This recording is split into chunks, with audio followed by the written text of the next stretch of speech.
Hello everyone, मेरा नाम है विवेक सैनी और स्वागत है वीवूज ऑटो व्लॉग्स में। आज हम बात करेंगे महिंद्रा की XUV 300 प्रोडक्ट के बारे में। मैं शुरुआती अगर कुछ सब कम्पैक्ट XUV को गिनवाऊं तो क्वांटो उनमें से एक थी, फिर आई आपकी नवो स्पोर्ट, फिर TUV 300, बट सेल्स कमाल नहीं कर पाई महिंद्रा के लिए, या फिर वो अटेंशन गेन नहीं कर पाई, या फिर कंपटीशन से अगर मैं तुलना करूं TUV 300 की, जैसे कि आप यहाँ पर एक्को स्पोर्ट को कंसिडर करते हैं, या फिर नेक्सॉन को कंसिडर करते हैं, या फिर एक ऐसी गाड़ी को कंसिडर करते हैं जो एक्चुअली कंपेयर की जा सके। TUV 300 को अक्सर लोग उस कंपैरिजन में नहीं लेके आते थे क्योंकि वो इतनी प्रीमियम नहीं थी, समस्याएं थी वाइब्रेशन की, उसमें लंबे लंबे थ्रोज थे गियर में, और जो इंजन था वो भी 3 सिलेंडर का डीजल इंजन था। बट एनीवे, महिंद्रा ने उसके ऊपर काम किया एंड फाइनली XUV 300 को लेके आई। तो XUV 300 ऑब्वियसली एक प्रीमियम सब कम्पैक्ट SUV है एंड इसको अपर कम्पैक्ट XUV से भी, यानी कि क्रॉसओवर से भी कंपेयर किया जा रहा है, जैसे कि क्रेटा हो गई, निसान की किक्स हो गई, रेनो डस्टर जैसी गाड़ियों से इसको कंपेयर किया जाता है। तो अभी फिलहाल हम बात करेंगे इस गाड़ी में, आप बस बने रहिए और एक बेसिक ओवरव्यू कंपैरिजन दूंगा मैं बाकी कम्पैक्ट SUVs के साथ में। अगर आप चैनल पे नए हैं तो सब्सक्राइब कर सकते हैं बिना किसी टाइम को गवाए, और यहाँ पर इंस्टाग्राम आईडी दी गई है, इंस्टाग्राम आईडी पे फॉलो करोगे तो आप बन सकते हैं मेरे Q&A सेशन का पार्ट। सो स्टार्ट करते हैं। सबसे पहले मैं बता दूं इस सेगमेंट में कंपेरेबल कौन कौन सी गाड़ियां हैं। सबसे पहले आती है Tata Nexon, Ford EcoSport, Brezza and last में WRV को मैं यहाँ पर रखूंगा। देखिए, चारों ही गाड़ियां अपने अपने टाइम पर राज की हुई है, चाहे टाटा नेक्सॉन हो, चाहे वो एक्को स्पोर्ट हो जो कि 2012 से राज करती हुई आ रही है, फिर ब्रेजा जो कि यहाँ पर सबसे ज्यादा सेल्स फिगर अचीव करती है, and last but not the least it's WRV जो एक ज्यादा फैमिली ओरिएंटेड SUV, या फिर मैं उसको कहूंगा ग्रोन अप हैचबैक कहना ज्यादा पसंद करूंगा कंपैक्ट SUV के बजाय। तो यहाँ पे सबसे पहले डिजाइन की मैं बात कर लूं, दो गाड़ियां यहाँ पर एक्को स्पोर्ट एंड XUV 300 जो है वो ज्यादा माचो नजर आती है, ज्यादा एग्रेसिव अपील करती है कंपैरेटिव टू अदर कार्स, जाके नेक्सॉन और WRV वो ज्यादा क्यूटिश साइड पे है, क्यूट लगती है, गाड़ियों को देखने में ऑ करने का मन करता है, तो वो एक्सप्रेशंस आते हैं उन गाड़ियों को देखने में। ब्रेजा इन दोनों के बीच में कहीं ना कहीं फॉल करती है। इन गाड़ियों में सबसे अच्छी बात की हेडलाइट टेक्नोलॉजी में सभी में प्रोजेक्टर हेडलैम्प्स आपको यहाँ पर ऑफर करती हैं हर एक गाड़ियां एक्सेप्ट WRV। उसमें DRL जरूर ऑफर किए जाते हैं जो कि अच्छे लगते हैं, प्रिटी लगते हैं उसके ऊपर। बाकी WRV को छोड़कर सभी में प्रोजेक्टर्स टेक्नोलॉजी दी गई है। डिजाइन ये एक सब्जेक्टिव चॉइस है, मुझे अभी तक का सबसे बेस्ट डिजाइन यहाँ पर एक्को स्पोर्ट एंड XUV 300 का लगता है। बाकी इट्स अप टू यू कि आपको ब्रेजा कैसी लगती है। मेरे ख्याल में ब्रेजा का भी बहुत अच्छा डिजाइन है। सो ओवरऑल प्रेजेंस की मैं बात करूं, ओवरऑल एक रोड प्रेजेंस की बात करूं, गाड़ी चलते टाइम दिखती कैसी है, उसमें मेरे ख्याल में XUV 300 कमाल करती हुई नजर आती है। एंड यहाँ पर अगर मैं डायमेंशंस की भी बात करूं तो XUV 300 3995 मिलीमीटर लंबी, 1825 मिलीमीटर विड्थ है इसकी, एंड 1617 मिलीमीटर की हाइट है। व्हील बेस के मामले में जवाब नहीं है इस गाड़ी का, 2600 मिलीमीटर का व्हील बेस है। सो अगर डायमेंशंस की मैं बात करूं तो इस सेगमेंट में ये सबसे वाइडेस्ट गाड़ी है एंड सबसे ज्यादा व्हील बेस है, जो कि इसको हेल्प करेगा अंदर के केबिन रूम को बढ़ाने में। ऑब्वियसली व्हील स्पेस ज्यादा होने की वजह से जो बूट स्पेस है वो इसका छोटा जरूर होगा इस सेगमेंट में। तो बट हाँ, जब बात आती है कि रूम में कितना मिल रहा है, केबिन के अंदर आराम से बैठ पा रहे हैं कि नहीं, लेग रूम की कमी ना हो, नी रूम की कमी ना हो, शोल्डर रूम की कमी ना हो, तो यहाँ पर आपको महसूस एज सच नहीं होने वाली है। जब आप एक्को स्पोर्ट की बात करते हैं तो वहां पर थोड़ा सा क्लस्ट्रोफोबिक हो जाता है मामला। एंड WRV में बहुत ज्यादा स्पेस है, तो इस मामले में WRV की जरूर यहाँ पर तारीफ होती है।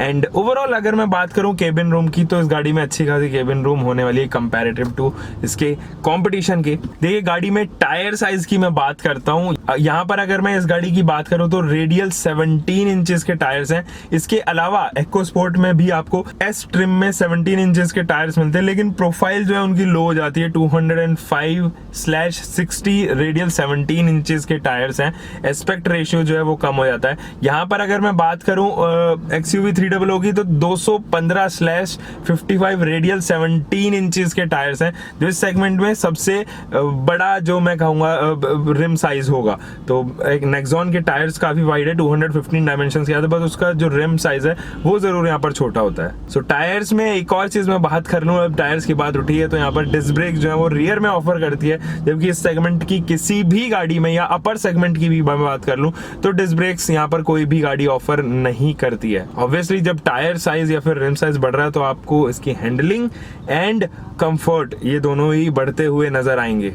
देखिए सेफ्टी की बात करते हैं, ABS with EBD and dual airbags जो है वो स्टैंडर्ड मिलेंगे, सब ही गाड़ियों में मिलेंगे। हाँ, यहाँ पर Nexon and WRV and Brezza ये 3 गाड़ियां ऐसा है जो डुअल एयरबैग्स तक ही सीमित रहती हैं। जब हम और थोड़ा सा बढ़ते हैं तो फोर्ड EcoSport जो है वो यहाँ पर 6 एयरबैग्स के साथ में आती है, लेकिन यहाँ पर इन सभी मापदंडों को तोड़ते हुए XUV 300 जो है वो 7 एयरबैग्स के साथ में ऑफर कर रही है, यानी कि सेफ्टी के मामले में it is going to be the safest among all of them.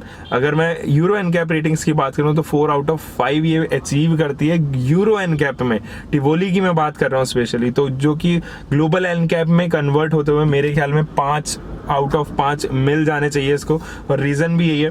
और सारी फीचर्स जैसे कि सेफ्टी को बढ़ावा देते हुए फ्रंट के पार्किंग सेंसर्स आपको यहाँ पर ऑफर करती है, रियर के डिस्क ब्रेक जैसे मैंने आपको बताई थी, स्मार्ट स्टीयरिंग सिस्टम इसमें मिलता है, यानी कि नॉर्मल, स्पोर्ट्स एंड कंफर्ट ये 3 मोड यहाँ पर मिलते हैं। स्पोर्ट्स में थोड़ा हार्ड हो जाएगा, कंफर्ट में बहुत सॉफ्ट हो जाएगा गाड़ी, और नॉर्मल मोड में जो है वो नॉर्मल ही रहेगा अपनी।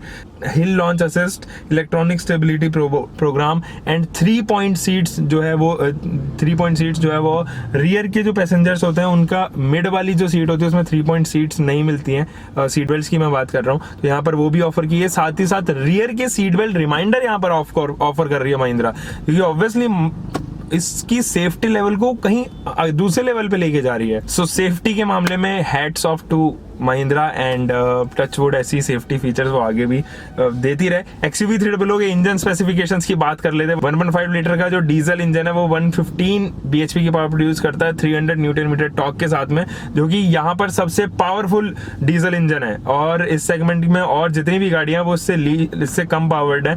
एंड यहाँ पर अगर मैं पेट्रोल इंजन की भी बात करूँ 1.2 लीटर का 110 bhp की पावर प्रोड्यूस करती है, जिसका टॉर्क 200 न्यूटन मीटर के, जो कि सबसे best in class torque delivery कर रहा है। यहाँ पर BHPs की बात करूँ तो ऑब्वियसली EcoSport जो है 123 bhp प्रोड्यूस करती है पेट्रोल इंजन में, बट ओवरऑल अगर मैं बात करूँ तो यहाँ पर पावर फिगर्स जो है वो इंप्रेसिव है, both petrol as well as diesel engine. अब देखते हैं फीचर्स में क्या क्या ऑफर कर रही है। बंडल ऑफ फीचर्स यहाँ पर महिंद्रा दे रही है, जैसे कि first in segment automated memory dual zone HVAC unit, यानी कि जो आपका एयर कंडीशनिंग यूनिट है वो 2 जोन के साथ में आता है। अगर आपको को ड्राइवर्स बंदा है वो अपना अलग टेम्परेचर सेट कर सकता है, जो ड्राइवर है वो अपना अलग टेम्परेचर सेट कर सकता है, एंड दोनों की मेमोरी है 3% यहाँ पर मेमोरी अपने अकॉर्डिंग से सेट कर सकते हैं। साथ ही 7 इंचेस का टच स्क्रीन इंफोटेनमेंट सिस्टम है, जो कि स्मार्ट वॉच कनेक्टिविटी के साथ में आता है, जैसे नेक्सॉन भी आती है। हीटेड ORVMs जो है वो पहली बार यहाँ पर ऑफर किया गया है, फर्स्ट इन सेगमेंट है, यानी कि जो ORVMs है आपने देखा होगा कभी धुंध में चलाते टाइम उनके ऊपर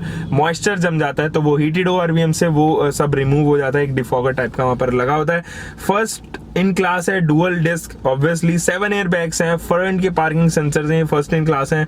रियर सीट वाले जो है वो सीट बेल्ट रिमाइंडर्स जैसे कि मैंने बताया था। सनरूफ आपको यहाँ पर ऑफर कर रही है, ऑल्दो यहाँ पर EcoSport एंड WRV दोनों ऑफर करती हैं यहाँ पर सनरूफ, लेकिन यहाँ पर भी सनरूफ जो है मिल जाना महिंद्रा की तरफ से एक बहुत ही अच्छा निशान है। 17 इंचेस के अलॉयज जैसे मैंने बताया था, बट 2-4 चीजें हैं जो I am really very sad about it. एक तो छोटा बूट, पेट्रोल एंड डीजल दोनों ही इंजन में आपको ऑटोमेटिक का कोई भी ट्रांसमिशन नहीं मिलता है, दिस इज रियली सैड, तो दोनों में आपको मैनुअल ही चलाना पड़ेगा।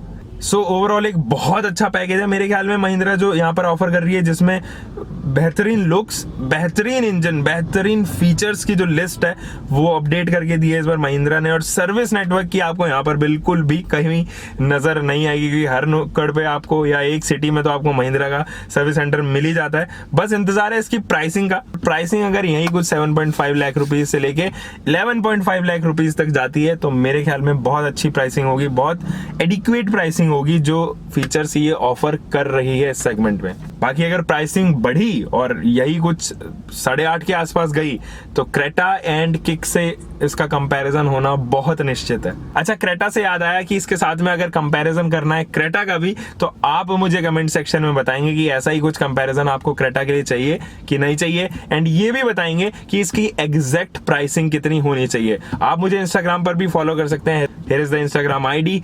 मिलते हैं एक और भी ऐसी वीडियो में। Until for the next time, bye bye, take care and keep loving your car, drive safe.